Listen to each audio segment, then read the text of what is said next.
పాడిన పల్లవి స్వరాలలో నీ ఉంటే పదాలలో నేనుంటా. మై డియర్ ఫ్రెండ్స్, నమస్తే అందరికీ.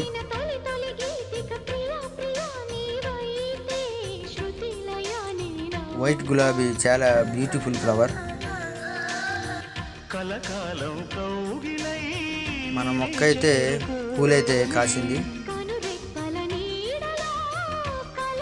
గులాబీ వాటర్ కూడా చేసుకొని ఫేస్ క్లీన్ చేసుకోవచ్చు.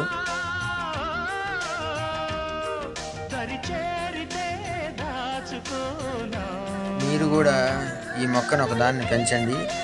మన ఇంటి వాతావరణం చూడడానికి చాలా బ్యూటిఫుల్గా ఉంటుంది.